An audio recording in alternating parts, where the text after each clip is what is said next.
मजबूती करने को तैयार नहीं है, बस केवल लॉलीपॉप झूठ आपको बोला जा रहा है। लेकिन दोस्तों, इन तमाम विपरीत हालातों के बावजूद भी ये जितनी भी मैंने चीजें आपको बताई कि स्थितियां कोई बहुत अच्छी नहीं है, उसके पीछे हम लोग भी कहीं ना कहीं दोषी हैं। कि एक तो हम सब लोग अलग अलग होकर के लड़ रहे हैं।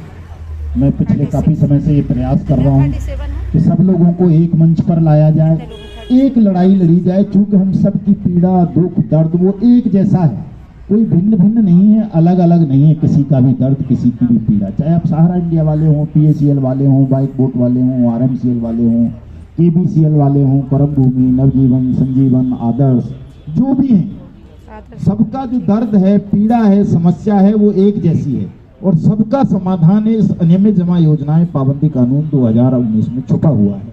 इसमें आपकी समस्या का समाधान है, लेकिन इसके लिए भी सरकार जितनी कसूरवार हैं वो हैं हमारे बीच के अपने कुछ लोग, दिल्ली डाल देना, जिन्होंने करोड़ों रुपए कमाए पहले आप लोगों से ही, आप में से ही हैं। आपको ज्यादातर मैं समझता हूँ जमाकर्ता कोई ही होगा, आप ज्यादातर एजेंट साथी होंगे, लेकिन आप में से भी बहुत सारे आप देखते होंगे ऐसे कई सारे हैं जिन्होंने कई करोड़ रुपए कमीशन कमाया। उनमें से कोई भी कहीं भी लड़ता हुआ आपको नजर नहीं आएगा। वो सब अपने घरों में आराम से बैठे हैं, या तो अपनी कंपनियां खोल ली हैं, आजकल वो खुद डायरेक्टर बने हुए हैं, या फिर वो इन कंपनियों के साथ मिलकर के, कंपनी मैनेजमेंट के साथ मिलकर के, सहारा इंडिया मैनेजमेंट हो, चाहे PACL का हो, चाहे बाइक बोट का हो, चाहे RMCL का हो, उनके साथ मिलकर नई नई स्कीम्स लॉन्च कर रहे हैं, या फिर वो उनके बचाव में सेबी के खिलाफ, ED के खिलाफ, EOW के खिलाफ, CBI के खिलाफ धरने करते हैं, प्रदर्शन करते हैं कि साहब सेबी ने हमारा पैसा हड़प लिया, सेबी नहीं देने दे रही। मतलब आपको डिवाइड एंड रूल की पॉलिसी पर वो चले हुए हैं, हमारे ही बीच के लोग। मुझे खुद कई लोगों के ऑफर आते हैं, मैं नाम भी बता दूंगा, किसी दिन कोई इंक्वायरी ऑफिसर मुझे पूछेगा तो साहब किसने कहा था, मैं सार्वजनिक रूप से बताता हूँ आपको कि मुझे कहा जी 100, 200, 500 करोड़ हम देंगे आपको, आप जो है ये निवेशक की, जमाकर्ता की, एजेंट की लड़ाई लड़ना छोड़ो, कंपनी के पक्ष में खड़े हो, सेबी के खिलाफ लड़ो। सेबी ने 24,000 करोड़ रुपए सहारा इंडिया का गबन कर रखा है, 48,000 करोड़ रुपए PACL का सेबी ने गबन कर रखा है, साईं प्रसाद का पैसा सेबी के पास है, करम भूमि का है, KPCL का है, और दुनिया भर की कंपनियों के लोग नाम गिना देते हैं कि आप सेबी के खिलाफ आंदोलन चलाइए, कंपनी के खिलाफ मत बोला करो, कंपनी के लोगों को देशभक्त घोषित कर दो, ईमानदार घोषित कर दो। जैसे मैं ही देशभक्ति का सर्टिफिकेट बांटने वाली अथॉरिटी हूँ हिंदुस्तान में। मतलब 100, 200, 500 करोड़ रुपए देने की बात करते हैं लोग, लेकिन मैं मना कर देता हूँ। मैं कहता भाई ये नहीं हो सकता, मुझे पता है कि सुब्रत राय सहारा देशभक्त नहीं है, ईमानदार नहीं है, ठग है, सारा खानदानी ठग है। मैं उसको ईमानदार कभी नहीं मानूंगा, मेरी गर्दन कट जाए तो भी नहीं मानूंगा। ये बात तो सही है। कोई मेरे बुलडोजर चला दे मेरे ऊपर आकर के कि मदन लाल सुब्रत राय सहारा को ईमानदार और देशभक्त बोलती, मैं कभी नहीं बोलूंगा, किसी भी ठग को नहीं बोलूंगा जिन्होंने भी कोऑपरेटिव सोसाइटी या कंपनी चलाई हुई। मैंने तो अच्छी तरह से जान लिया है चीजों को, सत्य है, मेरे पास प्रमाण है, कर ले जैसे जो करना है, मेरा कौन रोकेगा मुझे।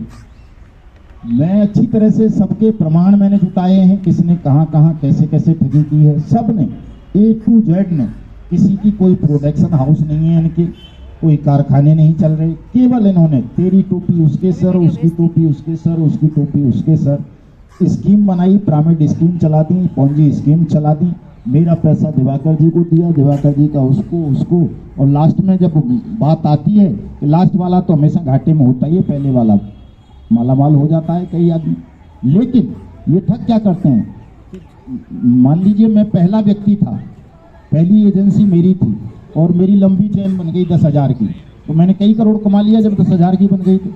उसको मेरे जैसे आदमी को कहेंगे अब तू डायरेक्टर बन जा, मैनेजर बन जा। जैसे एक साथी अभी हमारे बीच में आए हुए थे ट्रिनिटी वाले रंजीत साहब, उनको मैनेजर बना दिया, फिर RM रीजनल मैनेजर बना दिया, अब वो बना दिया फ्रेंचाइजी, और किसी का पैसा नहीं दे रही वो कंपनी ट्रिनिटी। ऐसे बहुत सारे आपको सहारा इंडिया में भी मिलेंगे, PACL में भी मिलेंगे, जिनके साथ ये हुआ कि जो पहला व्यक्ति था उसको भी ठग लिया गया, केवल उनके दलाल एजेंट जो बेईमान किस्म के लोग थे वो आज भी सुखी हैं, उनको कोई दिक्कत नहीं है। आप देखेंगे जो साथी ये हमारे आम आदमी पार्टी में चले गए हैं, चाहे वो सहारा इंडिया से जुड़े हुए हों या PACL से, वो सब लोग पहले हमारे साथ मिलकर लड़ने की संघर्ष की बात करते थे कि साहब हम लड़ेंगे, इस संघर्ष को करो, लेकिन वो कुछ आम आदमी में पार्टी में चले गए, कुछ उसमें चले गए, क्या बोलते हैं, कांग्रेस में, कुछ पहले से ही भारतीय जनता पार्टी के थे।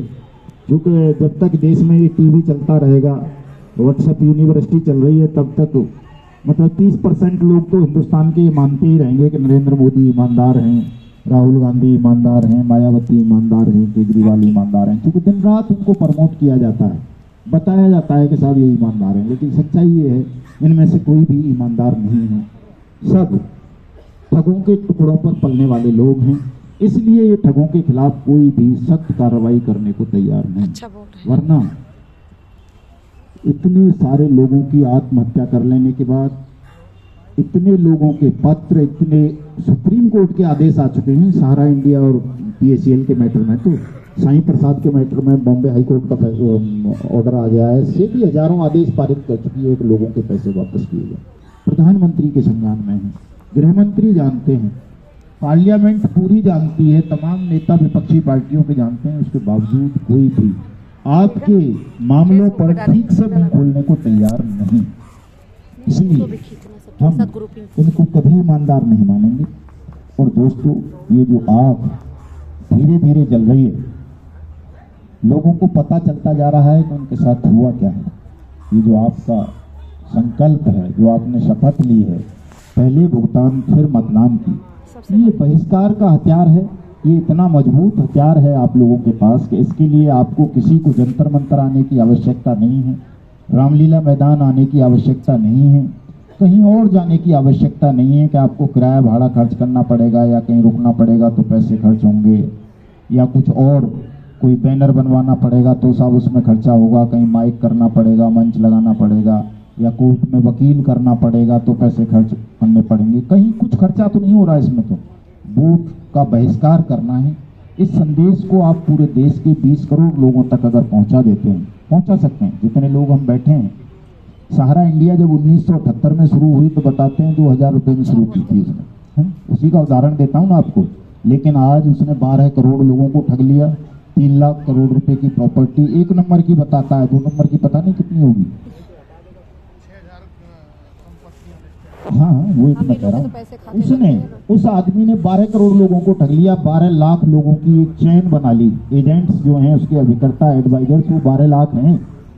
20 लाख लोगों को रोजगार देने की बात करता है, अगर हम स्टाफ को भी जोड़ लें तो उसके को, तो आप कर सकते हो इस काम को, कोई बड़ा काम नहीं है। बाइक बोट टैक्सी स्कीम अगस्त 2017 में शुरू हुई और दिसंबर 2018 तक चली, मतलब 1.25 साल, बड़ी मुश्किल से 1.5 साल में उसने 8 लाख लोगों को लूट लिया, ठग लिया। 2 लाख तो फौजियों को अपनी ठगी का शिकार बनाया, 1200 फौजियों ने सुसाइड की उस मैटर में।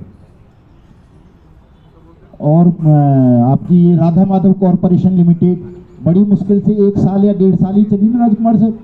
70 लाख लोगों को उसने अपनी ठगी का शिकार बनाया। 53,000 करोड़ रुपए की ठगी थी, क्योंकि उसका मोटा प्लान था, कम से कम मतलब 2 लाख कुछ हजार रुपए का एक ही आईडी लगती थी। सहारा और PACL जैसा 100, 200, 500 वाला गेम नहीं था उसका। बाइक बोट वाले का भी कम से कम 62,000 रुपए में एक आईडी लगती थी। इस तरह के गेम थे। 1-1.5 साल में जो लोग 70 लाख लोगों तक पहुंच गए, और वहां तो उन्होंने पैसा लिया लोगों से, जहां पैसा दे दिया 70 लाख लोगों ने 1-1.5 साल में किसी को। तो आप तो किसी से पैसा नहीं मांग रहे हैं, केवल ये कुछ भी नहीं मांग रहे, आप ये कह रहे हो कि भाई वोट मत दो। और किससे कह रहे हो? जिसकी मेहनत की कमाई, जिसकी जमा पूंजी, कईयों ने तो बेचारों ने अपनी जमीन तक बेच दी है। ऐसे ऐसे लोग, माँ बहनों के अपने जेवर बेच दिए हैं। कई ऐसे भी, कई ऐसे हैं जिन्होंने बैंकों से कर्ज लेके पैसा लगाया है। कई ऐसे हैं जिन्होंने क्रेडिट कार्ड, फाइनेंस रिश्तेदारों से करवा के पैसा लगाया है। जिन लोगों की मेहनत की जमा पूंजी डूब गई है, वो आपके कहने से इतनी सी बात को अवश्य समझ सकते हैं कि वो वोट ना डालें जब तक उनके पैसे का भुगतान ना हो जाए। और ये कोई अपराध नहीं है। कई सारे लोग डराते हैं आप लोगों को कि साहब वोट का बहिष्कार कर दोगे तो राष्ट्रद्रोह हो जाएगा, अपराध हो जाएगा। ये कोई अपराध नहीं है। वोट आपका हक है, आप देना चाहें ठीक है, नहीं देना चाहें मत दो। कौन जबरदस्ती कर देगा आपके साथ? पिछले दिनों एक खबर वायरल कर दी IT सेल ने कि जी जो वोट नहीं डालेगा उसके खाते से 3,000 रुपए कट जाएंगे। हमने उसकी शिकायत की, दिल्ली में ही उसका मुकदमा दर्ज हुआ है उसके खिलाफ। उसमें जांच चल रही है, जेल जाएगा जिसने भी वो खबर झूठी वायरल की थी कि साहब जो मतदान का बहिष्कार करेंगे उस पर जुर्माना लगेगा। ऐसा कुछ नहीं है, किसी को घबराने की आवश्यकता नहीं है। ये कोई अपराध नहीं है, कोई पाप नहीं है, बल्कि आज की परिस्थितियों में ये देश की जरूरत है, ये धर्म है, देश का धर्म है कि आप उस मतदान का बहिष्कार कर दें जिस मतदान के मार्फत आपको चोर, डाकू, ठग और लुटेरों को ही चुनना है। किसी को भी चुन लो, आप या तो चोर को चुनोगे या ठग को या डाकू को या लुटेरे को, या फिर कायर और नपुंसक आदमी को चुन लोगे। इसके अलावा आप किसी ईमानदार आदमी को, निडर साहसी व्यक्ति को अपने वोट के द्वारा चुन नहीं पाओगे। आपको जो मीडिया बताएगा कि साहब ये देशभक्त है, ये ईमानदार है, ये धर्मवादी है, ये जातिवादी है, ये बाबावादी है, ये गांधीवादी है, ये अंत्योदयवादी है, ये जो है मार्क्सवादी है, ये फलाना है, ढिमका है, आपके मतलब जेहन को, जिसको मन मस्तिष्क कहते हैं, उसको कब्जा कर लिया है इन ठगों ने इतनी बुरी तरह से कि इन्होंने आपकी सोचने समझने की, विवेक की, बुद्धि की शक्ति को बिल्कुल छीन लिया है और हम ठीक से चीज़ों को समझ नहीं पा रहे। जिस दिन हम समझ जाएंगे, कोई बड़ी बात नहीं है, जिस दिन हम समझ जाएंगे उस दिन आपका भुगतान तो होगा ही होगा, ये तो निश्चित है, आपका भुगतान नहीं रुकेगा। ये जो मैं बोलता हूँ, कई लोग समझते हैं मैं झूठा आश्वासन देता हूँ लोगों को आत्महत्या से बचाने के लिए कि जी वो आत्महत्या ना करें, लेकिन ऐसा नहीं है। मुझे क्या फर्क पड़ रहा है आत्महत्या कर लेंगे लोग, मैं कोई देश का प्रधानमंत्री हो रहा ही नहीं, या किसी राज्य का चीफ मिनिस्टर हूँ कि मुझे जो है मुआवजा देना पड़ेगा या लोग थूथू करेंगे या वोट नहीं देंगे। मुझे तो चुनाव भी नहीं लड़ना है कभी। लेकिन मैं जानता हूँ कि जो जागरूकता देश में आ रही है, जो लोग चीज़ों को समझ रहे हैं, 20 करोड़ लोगों के साथ, परिवारों के साथ जो ठगी की ये मामलात हुए हैं, ये स्थितियां ज्यादा दिन तक ये आग जो है मौन नहीं रह पाएगी, कोई इसको दबा नहीं पाएगा। 20 करोड़ लोग बहुत होते हैं, वो चाहे पागल ही क्यों ना हो। अगर 20 करोड़ लोग पागल भी हों, बिल्कुल नंग धड़ंग, भूखे प्यासे वैसे हों, बिल्कुल लुंज पुंज से, जिनके पास कोई शक्ति नहीं है, अगर वो थोड़ी सी फूंक भी मार देंगे तो किसी भी साम्राज्य को, तानाशाह को भी ध्वस्त कर देंगे, हवा में उड़ाकर फेंक देंगे, बशर्ते वो एकजुट होकर फूंक मार दें। और वो मारनी पड़ेगी, एक न एक दिन होगा।